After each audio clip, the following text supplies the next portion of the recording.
বন্ধুরা, প্রাইভেট এজেন্সির পর এবার ভারত সরকারও ধীরে ধীরে মালদ্বীপকে উচিত শিক্ষা দেওয়া শুরু করেছে। যদিও দেখলে বুঝবেন, ভারত সরকার এখনো পর্যন্ত মালদ্বীপকে নিয়ে তেমনভাবে কড়া রূপ দেখায়নি।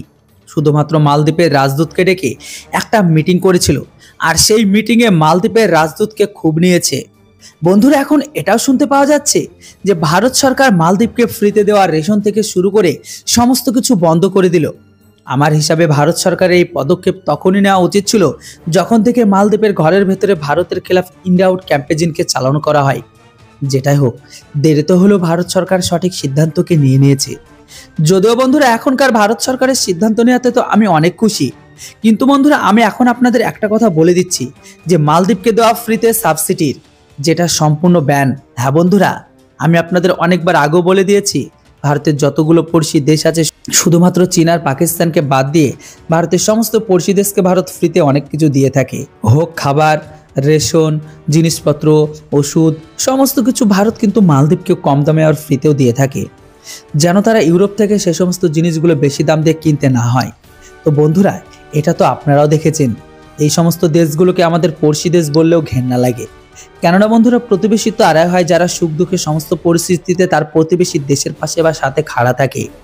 যেমনটা আজকের দিনে রুশ, ইসরায়েল, ফ্রান্স ভারতের সাথে থাকে, যাদেরকে ভারত এত কিছু দেয় না, কিন্তু তবুও তারা ভারতের সাথে খাড়া আছে। কিন্তু আমাদের এই প্রতিবেশী দেশগুলো এত কিছু পাওয়ার পরও তারা ভারতের ক্ষতি করে। এদের এই খারাপ অভ্যাসকে মাত্র 2 দিনে বন্ধ করে দিয়েছে। আপনারা এই রিপোর্টটিকে দেখছেন, যেটার অনুসারে ভারত মালদ্বীপকে দেওয়া ফ্রিতে সমস্ত কিছু বন্ধ করে দিল। এর সাথে সাথে 35% সাবসিডিও বন্ধ। হয়তো আপনাদের মনে নেই, তাই বলে দিই, ভারত শুরু থেকে মালদ্বীপকে 35 থেকে 40% মেডিসিনের ওপর ছাড় দিত। ভারত বিশ্বের দ্বিতীয় বড় মেডিসিন এক্সপোর্টার সাথে প্রডিউসার দেশ। এই জন্য ভারত আর তার প্রতিবেশী দেশগুলোকে সর্বদা ছাড় দিয়ে থাকে। বরং করোনার সময় ভারত তার প্রতিবেশী দেশগুলোকে জাহাজ ভরে ভরে মেডিসিন দিয়েছিল, আর সেই সমস্ত মেডিসিনগুলো তাদের পদে নিয়ে তারা ভারত বিরোধিতা করে।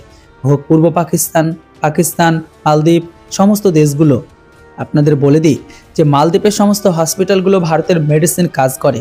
গত বছর মালদ্বীপ ভারত থেকে 465 কোটির মেডিসিনকে কেনে। এটা ছাড়া মালদ্বীপে প্রচুর যুবক ভারত থেকে উচ্চশিক্ষা লাভ করে। মালদ্বীপের স্কুলগুলো তো ভারতের শিক্ষকরা শিক্ষা দেয়। এমনকি আমাদের দেশে পড়া মালদ্বীপের ছাত্রগুলোকে ভারত সরকার স্কলারশিপ পর্যন্ত দিয়ে থাকে।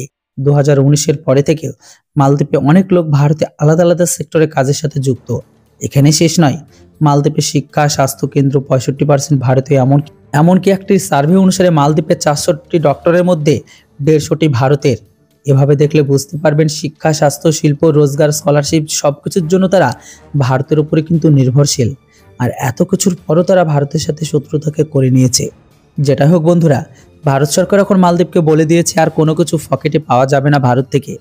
যে দাম ইউরোপ লোকেদের জন্য ভারত লাগু রেখেছে, এখন সেই দাম মালদ্বীপ লোকেদেরকেও ভারত থেকে নিতে হবে।